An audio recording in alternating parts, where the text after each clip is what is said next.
తుఫాన్ కారణంగా ఎవరికి కూడా ఇబ్బంది ఉండకూడదని చెప్పి గౌరవ ముఖ్యమంత్రి చంద్రబాబు నాయుడు గారు, లోకేష్ గారు, పవన్ కళ్యాణ్ గారు అందరినీ ఏదైతే నిన్నటి నుంచి సరిచేస్తారు మరి ఇప్పుడు ముందు ఇక్కడ పెట్టారు కదా, అధికారులు అవ్వచ్చు, మేయర్ గారు అవ్వచ్చు, గ్రౌండ్ స్టాఫ్ అవ్వచ్చు, అందరూ కూడా ఏలూరు నియోజకవర్గంలో ఎక్కడా కూడా వర్షపు నీరు ఆకోకుండా అన్ని డ్రైన్లు కూడా యుద్ధ ప్రతిపాదికన మిషన్లు పెట్టారు, అలాగే మెన్ని పెట్టారు, అన్నీ కూడా చేసి ఎక్కడా కూడా చుక్క నీరు ఇప్పుడు వరకు ఎంత వర్షం పడినా కూడా ఉండకోకుండా చేయటం జరిగింది.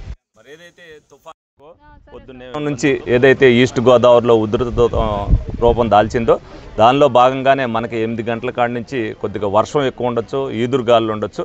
దానివల్ల ప్రజలందరూ కూడా అప్రమత్తంగా ఉండాలనే ఉద్దేశంతో మరి అందరికీ కూడా మీడియా ద్వారా ఈ సందేశం ఇవ్వడం జరుగుతుంది.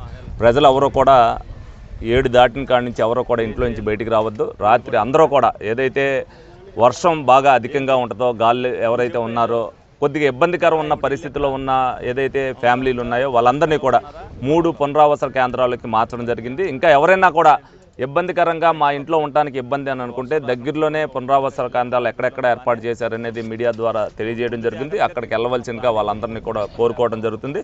ప్రతి ఒక్కరికి కూడా అన్ని వసతులు కూడా కల్పించడం జరిగింది. భోజనం ఏర్పాట్లు కానీ ఏదన్నా సరే ఏ ఇబ్బంది ఉండదు. ఈ రాత్రి గడిస్తే మనకి ఏ ఇబ్బంది ఉండదు. ఏలూరు ప్రజానీకానికి అందరూ కూడా అప్రమత్తంగా ఉంటాయనే ఉద్దేశంతో నీళ్లు మీకు లోపలికి రావచ్చు, జనసేన క్యాడర్ అవ్వచ్చు, బీజేపీ వాళ్ళు అవ్వచ్చు, అందరూ కూడా ఎక్కడికక్కడ ఇబ్బందికరం ఉన్న వాళ్ళందరినీ కూడా మరి వాళ్ళు ఇబ్బంది పడకుండా బంధువుల ఇంట్లకో అలాగే పునరావాస కేంద్రాలకో చేర్చడం జరిగింది. మరి అలాగే పొద్దున్న నుంచి కూడా అధికారులు అందరూ కూడా మరి వాళ్ళ గ్రౌండ్లోనే ఉన్నారు. అందరూ కూడా ఏదైతే టైం ఏది లేకుండా, టైం బాండ్ లేకుండా మరి ఇవాళ మరి రాత్రి అనక పగలనక వాళ్ళందరూ ఏదైతే వాళ్ళు కష్టపడుతున్నారో వాళ్ళందరినీ అభినందిస్తూ ఇవాళ రాత్రి కూడా ఏ ఇబ్బంది లేకుండా ఏలూరు ప్రజానీకానికి ఏ ఇబ్బంది లేకుండా చూసుకోవాల్సిన బాధ్యతను మరి అధికారులు తీసుకుంటారు. అలాగే మేయర్ గారు కానీ మేము కానీ ఎప్పుడు నిరంతరం ఇవాళ రాత్రి కూడా అందుబాటులోనే ఉంటాం. ఎవరికి ఏ ఇబ్బంది వచ్చినా సరే మా ఫోన్ నెంబర్లు అందరి దగ్గర ఉన్నాయి, లేకపోతే హెల్ప్ లైన్ నెంబర్ ఉంది, ఏదైనా చేయొచ్చు తప్పనిసరిగా.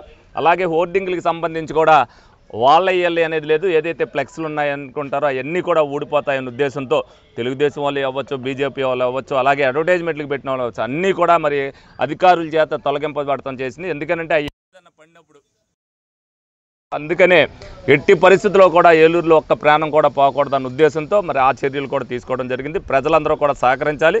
రాత్రి ఎవరికి తోచిందే వారు ఇబ్బంది పడుతున్న ఫ్యామిలీలు ఎవరైనా ఉంటే పక్కన వారు వాళ్ళని రక్షించే కార్యక్రమం తీసుకోవాలని